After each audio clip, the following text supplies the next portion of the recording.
Dobrodošli na koncu filma. Hvala ekipi. Žal mi je, da sem vas skupaj pustila same. Ponovadi me prvo pokličejo, pa lahko potem svojo ekipo pozdravim na odru, ampak vseeno bi rekla hvala lepa slovenskemu delu ekipe, ki je res en velik pečat dal temu filmu. Tamle se nasmiha Aleš Belak, mislim, da ima dobre razloge, da se nasmiha. Tako da še posebej, kar se tiče tona in slike, Aleš Belak, Miha, Grega in Tina, ki je danes ni tukaj in nažalost je na izpopolnjevanju, maskerka Tina Lasič, Andrejevič so opravili izjemno delo in še enkrat ti velika jim hvala za to.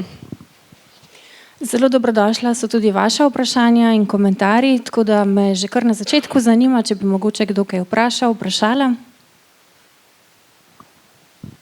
Mene vedno zelo impresionira, če ima občinstvo vprašanja na koncu filma, ker jaz kot gledalka ponovadi rabim čas ta, da v svoji intimi obdelam to, kar sem gledala, ampak tako da spoštujem čisto vsako vprašanje ali pa komentar. Prosim, zaradi vas sem prišla, zelo vas bom vesela slišati. Bom jaz začela, pa bodo potem še priložnosti. Hana, ideja za film se je porodila na podlagi resničnega dogodka v Berlinu, tako da me zanima najprej, kaj se je zgodilo, pa kaj je bilo tisto, kar te je tako zintrigiralo, da na podlagi tega, da si potem napisala scenarij za film.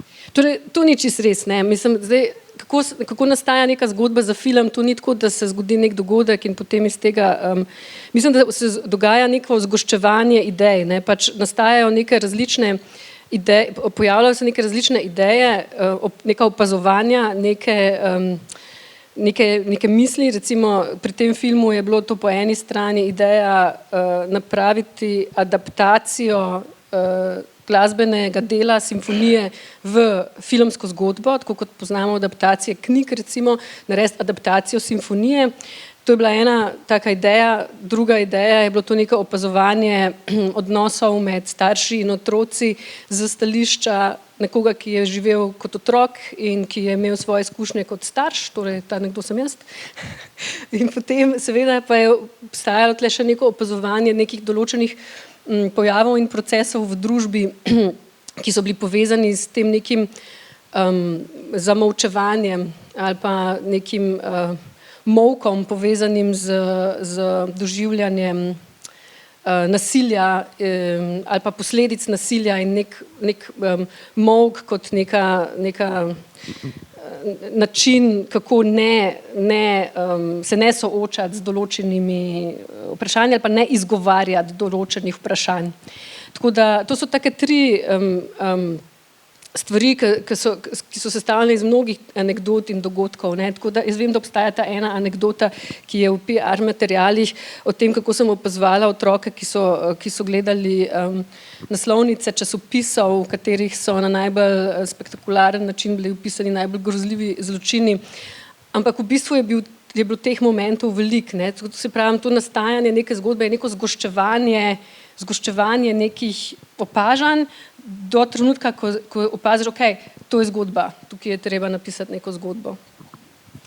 Zdaj, kot si že omenila, ima zelo veliko vlogo v filmu glasba, oziroma si rekla, da je bila zelo nekako osnova za nastanek filma na en način. Zdaj prav Mahlerja smo slišali že v res veliko filmih, od Viscontija do Woodyja Allena, potem nazadnje Tar, lani je imel prav tako 5. simfonijo v nekako središču.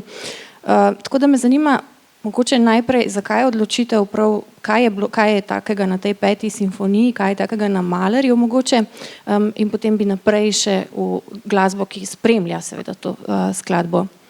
Torej, ko sem razmišljala, da bi naredila adaptacijo simfoničnega glasbenega dela v film in sem razmišljala, katero glasbeno delo bi bilo primerno.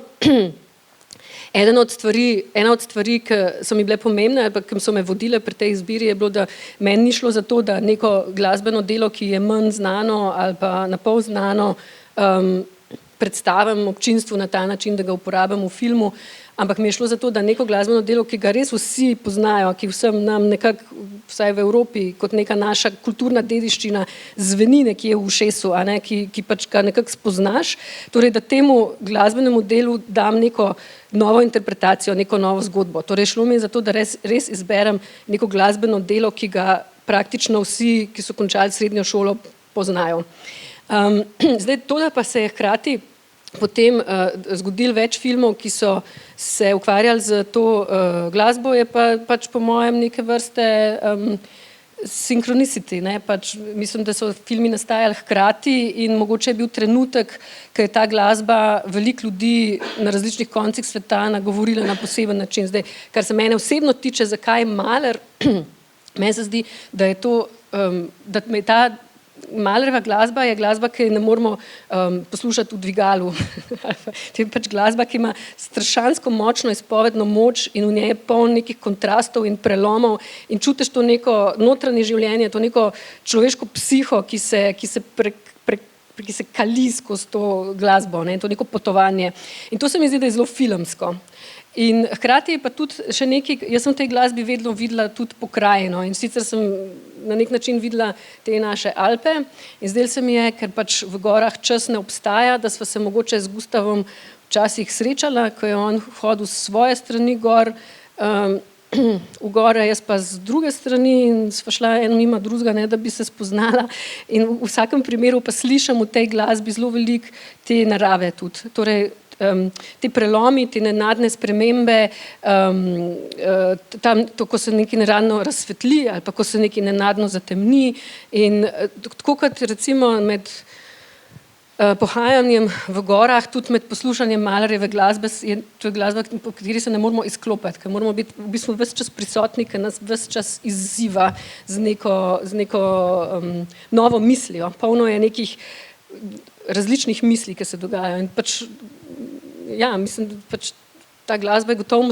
mojstrovina, poleg tega je splošno znana in poleg tega se mi tudi zdi, da če pogledamo Mahlerjevo življenje, da je on skozi to glasbo dejansko pripoveduje neko zgodbo, ne, pač jaz sem jo tako razbrala, ki je, meni se zdi, da je pač to glasba, ki dejansko sledi tem različnim, kot zdaj v psihologiji poznamo, fazam žalovanja, ne, od tega pač Mahlerjeva simfonija se začne z žalno koračnico, prvi stavek je žalna koračnica, Trauermarsch in potem preide skozi teh 5 stavkov, skozi te faze jeze, obupa, od, kako se reče, ko se predamo, ne, predaje in nazaj v neko radost, nazaj k življenju. Tako da mislim, da je bilo grozno veliko enih razlogov, zakaj me je ravno ta glasba nagovorila in da sem se odločila ravno za to 5. simfonijo. Mene je ta postavitev glasbe tako v ospredje, pa na konec koncev tudi z glasnostjo, ker ni nekje, ne ostaja v ozadju, ampak je res nekako v centru pozornosti in potem v kombinaciji s temi prizori narave, tega nevihtnega vremena, me je zelo spomnila na kakšne klasične hollywoodske filme v tem elementu filma. Seveda eksternalizacija čustev skozi neko naravo je tudi v literaturi čisto pogosta stvar, mogoče Viharni vrh je en tak primer. Tako da me zanima, a je kaj na tem, si res črpala navdih iz kakšnih klasičnih del ali se je to nekako drugače zgodilo? Ja, iz Hitchcocka.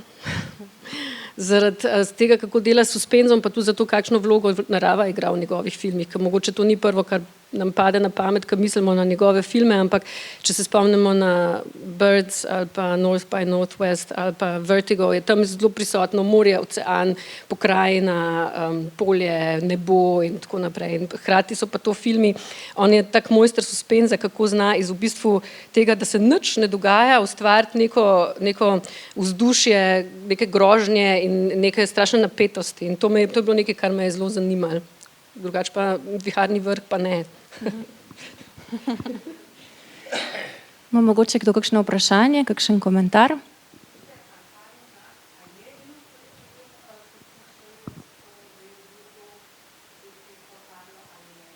Kaj mislite?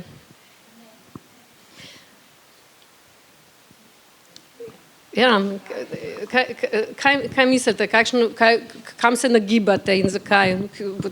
Ko se to sprašujete, kaj se vam zdi in zakaj se vam to zdi, kateri odgovor se vam zdi bolj.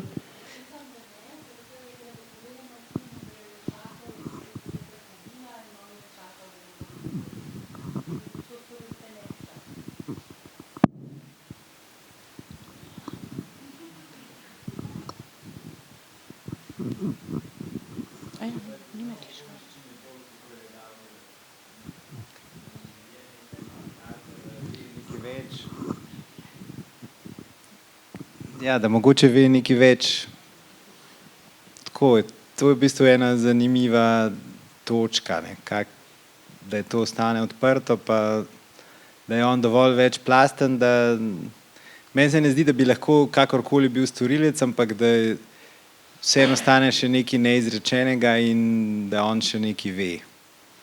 In tega nihče ne bo nikoli izvedel, ne? Niti jaz, niti mama njegova in verjetno tudi noben drug.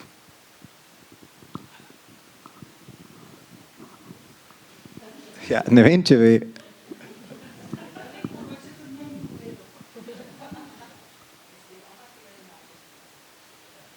Mislim, meni je bilo tle bolj, recimo, jaz bi rekla, da je meni bilo v tem filmu bolj kot ponujati neke dokončne odgovore na ta vprašanja, postavljati ta vprašanja, ker eno od teh tematskih območij, v katerem ta film se sprehaja, je vprašanje zaupanja in kontrole, ne. Torej, recimo to poznamo ne samo iz starševstva, ampak tudi sicer iz družbe, se mi zdi, da čim pride neka grožnja, nek strah, da poskušamo neko varnost iskati v območju, ko se začnemo bolj gibati proti območju kontrole, ampak dejansko je občutek varnosti možen samo v območju zaupanja.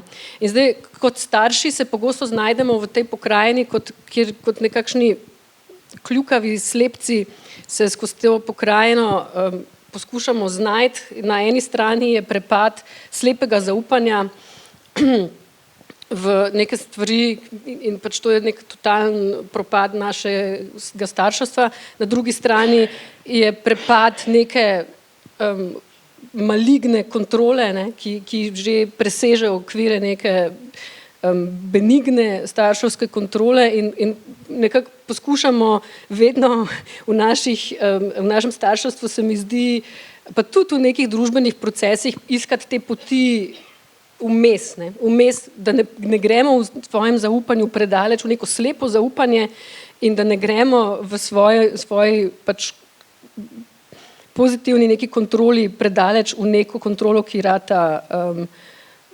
uničevalna kontrola, ne. In pač mislim, da je eno od področji, kjer ta film poskuša z gledalkami, gledalci komunicirati, je postavljanje tega vprašanja, kje pa je zate to območje? Kje pa je zate, si bolj na strani zaupanja ali si bolj na strani suma? In kako bi ti v tem primeru ravnal, verjel, kako bi se obnašal, kaj bi naredil, če se nenadoma izkaže, da tvoj otrok mogoče ni čist to, kar ti misliš, da je, ali pa da obstaja nek sum, da je mogoče neka zgodba temačna v ozadju. Kako bi ravnali? Mislim, da je tako, jaz vidim to nalogo svojo kot pripovedovalke zgodb bolj v postavljanju vprašanj kot v podajanju dokončnih odgovorov. In se mi zdi, da je ravno iskanje teh izčiščenih vprašanj, nekakšnih čim bolj konkretnih vprašanj, je to, kar je zanimivo pri tem, ko delaš film, ali pa pri tem, ko jaz kot gledalka gledam film. Zanimivo mi je, če me film pošlje domov z nekim vprašanjem, na katerega lahko iščem odgovor v lastnem doživetju. Pa tle še ena anekdota o profesorju Matjažu Klopčiču, ki je bil moj priljubljeni profesor na Ljubljanski akademiji, ko sem bila tle študentka. In enkrat sem bila na Lifu, takrat je to bilo, ne vem, pred najbrž 5 leti, ne, 20 ali pa kaj takega. In na Lifu je bil takrat Lom valov, Larsa von Trierja. In naneslo je, da sem v veliki Linhartovi dvorani, da sem sedela ravno za profesorjem Klopčičem, ki ga ni bilo težko spoznati, ker je imel klobuk in palico. Pač sem opazovala, gledala sem film, kaj sem opazovala, kako profesor Klopčič zdaj reagira na ta film. Ne? In opazila sem seveda, da je na koncu filma potočil solzico. In ker sem bila zelo predrzna in arrogantna študentka, sem šla po filmu k profesorju Klopčiču in sem rekla, profesor, kako vam je bil všeč film? In profesor Klopčič se je naslovil na svojo palco in me pogledal in rekel, ni mi bil všeč, da film mi sploh ni bil všeč. Sem rekla, ja, ampak videla sem, da ste potočili solzico. In potem je rekel, Slakova, veste, gledalce pripraviti do tega, da jokajo, je najlažji. Težko jih je pripraviti do tega, da mislijo. In to se mi zdi, da je bila ena od najbolj dragocenih njegovih napotkov, ki mi jih je slučajno tako med vrsticami najnega odnosa kot gospod profesor in študentka dal na mojo filmsko pot. Tako da se mi zdi, to trudim se delati v filmih, da ne samo poskušam podariti publiki čustva, ampak da poskušam podariti nekaj, o čemer lahko razmišljamo. In upam, da moji filmi spodbujajo tudi k razmišljanju. Še kakšno vprašanje, še kakšen komentar?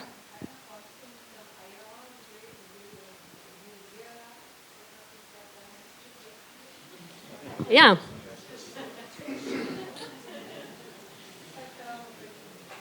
Kaj mislite? Pač ne, kaj mislite, ga je oddirigirala?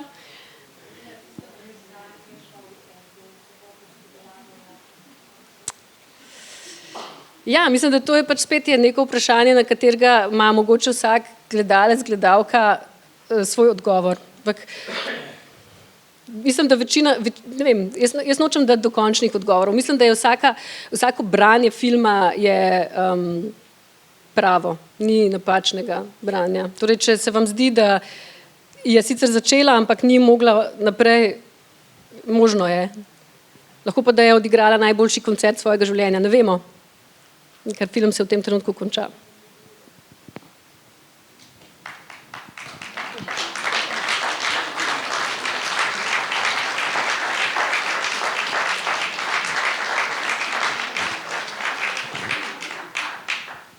Še kakšno vprašanje?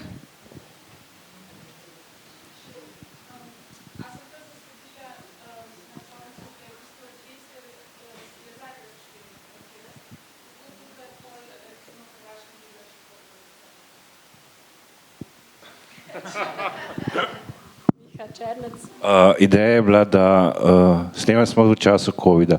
Ideja je bila, da to posnamemo v Cankarjevem domu z orkestrom nacionalne televizije. Takrat so bili izjemni pogoji, zato ker je bilo vse zasedeno in smo mogli speljati snemanje. To je bila neka rešitev, Lisinski in hrvaški orkester. To je to. Hvala.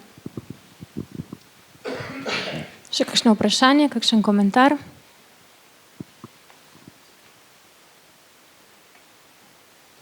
Enkrat na Poljskem je bil pogovor z občinstvom, me je en gospod, ki je sedel v prvi vrsti, vprašal, a pa se vam res zdi, da lahko take razprtije oziroma take nesporazume v družini, med člani družine tudi premostimo, ker to ni moja izkušnja, je rekel, bil je žalosten. In nisem vedela, kaj naj mu odgovorim takrat, nekaj sem zimprovizirala. Potem sem veliko razmišljala o tem gospodu in o tem njegovem vprašanju, ker se me je s svojim čustvom zelo dotaknil, ne, s to svojo. In potem sem razmišljala, da v bistvu to, kar bi mu mogla odgovoriti, je, v bistvu ne vem, ampak zdi se mi, da ko se znajdemo pred takimi vprašanji in v takih, recimo, zagatah življenjskih, da je eno od orodij, ki jih imamo na razpolago, da iščemo pot, je, da si pripovedujemo zgodbe o tem, kako je to možno. In pač mislim, da je pomembno pripovedovati te zgodbe, da je možno najti rešitve iz določenih zagat in iz določenih kriz. in da nam te zgodbe dajo moč in pogum, da potem te rešitve tudi sami iščemo. Tako da, ja, ne vem, če mogoče lahko sama si postaviš. Tam je gospod je hotel nekaj vprašati. Ja, točno to sem vas želel vprašati, Ja. ker se mi zdi, da film govori tudi o nezmožnosti komuniciranja. Ne? Zdaj, ne vem, sin obtožuje mamo, da ga ne razume, ona njega obtožuje, da ima neke blodnje, v resnici ima pa ona neko napačno predstavo o tem, kaj se je zares zgodilo. Tako da, ne vem, lahko bi rekli, da sta oba v nekem takem borderline stanju, neki sumničevo gledata drug na drugega, ampak vse, ne, to sem vas želel vprašati, kakšne so vaše osebne izkušnje s tem, v bistvu kako stopati ven iz sebe, ne, pa iz teh nekih predstav, ki jih imamo drug v drugem, ne, mislim, tudi vi ste, če se ne motim, mama, pa film je posvečen vaši mami, kako ste vi v svojem življenju v bistvu reševali take težave? Torej, bolj kot da ponujam neke rešitve, bi rekla, da poskušam ponujati neko opazovanje tukaj. In to opazovanje je nekaj, kar se ne tiče samo nekih mojih osebnih izkušenj, ampak se tiče tudi mojega opazovanja, kako se ti podobni procesi dogajajo v družbi. Torej, da se dogaja dejansko ta nek, to, kar jaz opazujem recimo v družbi, da se dogaja nek premik iz družbe dialoga v družbo monologa, kar pomeni, da dialog je na nek način, torej dialog je pogovor in pogovor pomeni, da nekdo nekaj govori, ta drugi udeleženec pogovora to posluša, sliši, doživlja, procesira in potem odgovarja. In medtem, ko ta odgovarja, ta prvi posluša, sliši, doživlja, procesira in potem odgovarja. Medtem, ko zdaj kar opazujem, da se dogaja, je kot nek navidezen dialog, v katerem se dogaja to, da torej prvi nekaj govori, drugi čaka na svoj moment, ko bo vstopil s svojim monologom in ko pa ta prvi zaključi monolog, ta drugi vstopi in začne govoriti svoj monolog, ta prvi pa med tem razmišlja, kako bo nadaljeval svoj monolog in ne posluša in ne doživlja in ne procesira in ne sliši in ne odgovarja. In se dogaja nek kao navidezen dialog znotraj družbe, znotraj osebnih odnosov, ki to več ni, ker odpade en segment dialoga, ki je polovica pogovora, je poslušanje. In mislim, da smo se ne urimo se več v veščini poslušanja in slišanja drugega.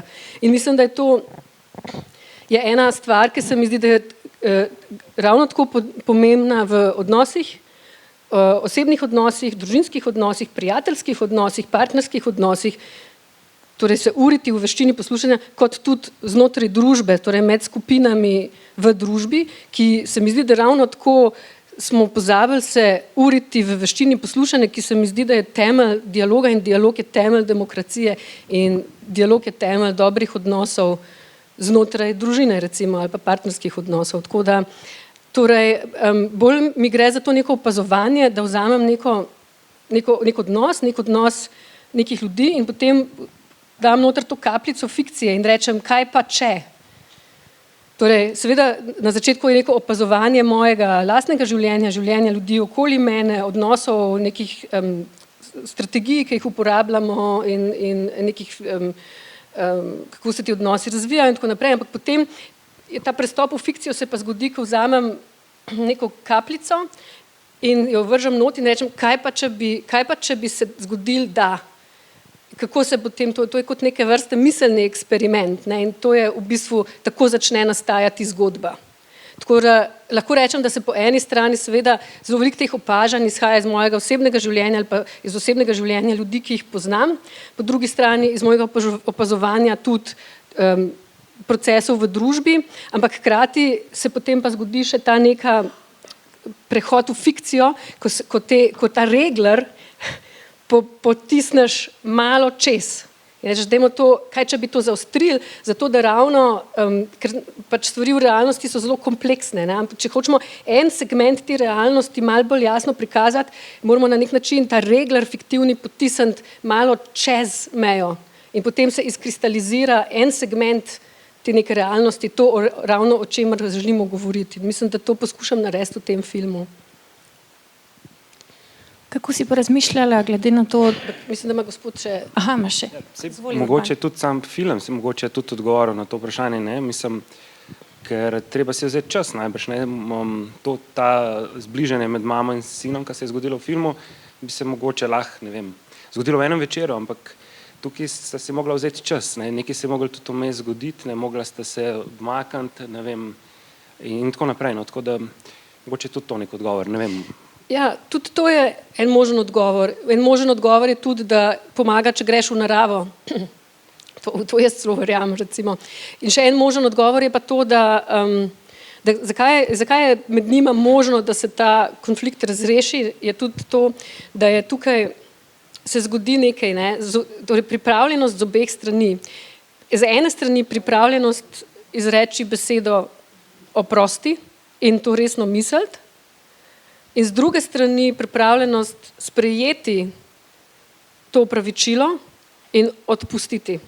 In mislim, da je to nekaj, tukaj je, tle nekje je ta možna rešitev, ne? Ampak kako prideti do tega, da sta obe strani pripravljeni iskreno stopiti v to izmenjavo. Iskreno oprosti, iskreno odpuščam ti. To tako na družbeni ravni kot na ravni zasebnih odnosov je to nekaj zelo kompleksnega, bi rekla. Ampak jaz mislim, da je možno. Zato pač mislim, da moj film poskuša tudi povedati, da je možno in dovolj gledalki, gledalcu, da odide iz kina z neko pozitivno mislijo, da je možno preseči neke konflikte in razprtije in se spet srečati v pogovoru.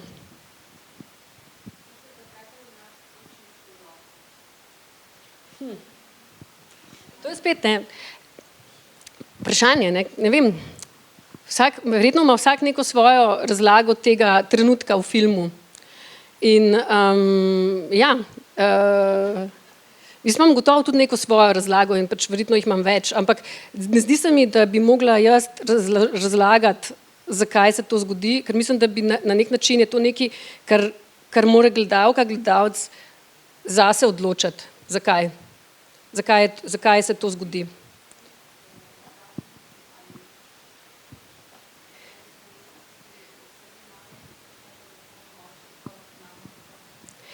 Obstajajo različne možnosti, zakaj je tako. Jaz mislim, da je pač v principu obstajata tako, noben se ne strinja s tem, kar je popolnoma v redu, ampak v principu obstajata dva tipa filmov. Obstaja tip filma, ki nas povabi v neko zgodbo, kjer lahko za 2 uri odložimo svojo identiteto, svoje življenje in se pustimo zapeljati na neko dogodivščino. Filmi, ki nam povejo, kam naj gledamo, kaj naj mislimo, kdaj je smešen in kdaj je žalosten in tako naprej. Prosim? Ja, potem pa nič treba razlagati, ampak hkrati so to filmi, ki nam omogočajo, jaz imam rada te filme, ker to so filmi, ki nam omogočajo, da sebe pozabimo za pač te 2 uri. In mislim, da to je nekaj, kar vsi rabimo, da imamo možnost se vsake toliko malo pozabiti same sebe v svoje življenje. Potem obstajajo filmi, ki dejansko nastanejo do konca šele v dialogu z gledalko, gledalcem, ki nas povabijo v nek prostor zgodbe, ki jo dopolnimo z lastno izkušnjo, z lastnimi asociacijami, z lastno čustveno preteklostjo, z lastno neko kognitivno preferenco. In to je pač drug tip filma. To je tip filma, ki želi, da se aktivno udeležujemo tega gledanja in da v bistvu soodločamo o tem, kaj točno je ta zgodba. In mogoče je ta zgodba potem za vsakega gledalca, gledalko nekaj rahlo drugačnega in ravno to je razlog, zakaj ljubim tudi te filme, ker se mi zdi, da to veliko bolj postanejo moji osebni filmi potem, kot gledalki. Da je to pač en tip filma mi omogoči, da se pozabim in drug tip filma mi omogoči, da stopim v kontakt s sabo in da razmislim o sebi. In pač oboje je kino in oboje ljubim.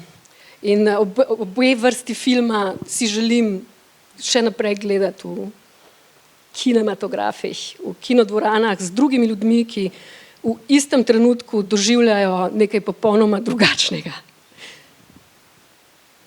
Za nas, ki smo generacija X ali ste vedno znova lahko razmislimo, da so ti odnosi že tako bili vedno tako težki, zdaj pa, ker je tehnologija v njih posegla in to z dveh vidikov, ne samo kot distrakcija, non-stop, kar je ful dobro prikazano v tem filmu, mogoče glih takrat, ker hočeš končno se malo odpreti, nekdo ne more, ker vedno smo vsi zaposleni sami s sabo in z našimi telefoni, ampak tudi po drugi strani kot pobeg, vsi lahko pobegnemo v telefon.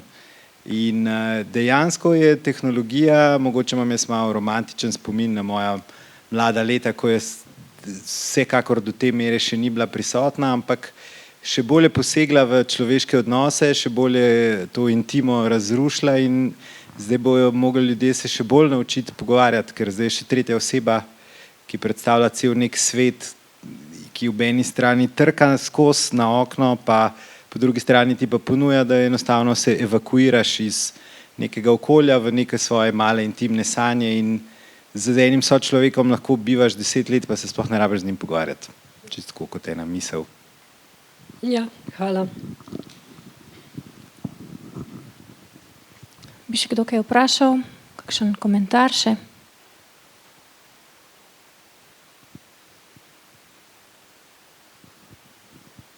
Potem mogoče za zaključek bom jaz postavila zadnje vprašanje in sicer me zanima, kako si razmišljala glede na to, da je odnos med otrokom in staršem nekaj tako zelo močnega, kar nas v bistvu določa za celo življenje, lahko določa za celo življenje.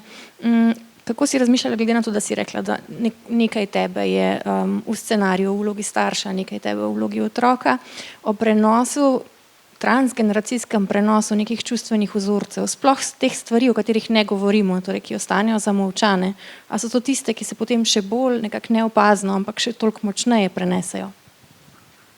To je stvari, ki jih ne izgovarjamo. Mislim, gotovo so stvari, ki jih ne uspemo izgovoriti, imajo neko demonsko moč nad nami. Bodi si nad posamezniki, kot v tem filmu, ali pa tako kot v mojem prejšnjem filmu Rudar, ko so stvari, ki se jih ne upamo pogledati v oči ali izgovoriti, imajo potem neko demonsko moč tudi nad družbo, ne? Pač, ker skozi našo podzavest enostavno zastrupljajo naš pogled na drugega, naš pogled na svet in tako naprej. Zdaj, jaz ne vem, jaz moram reči, da v principu sem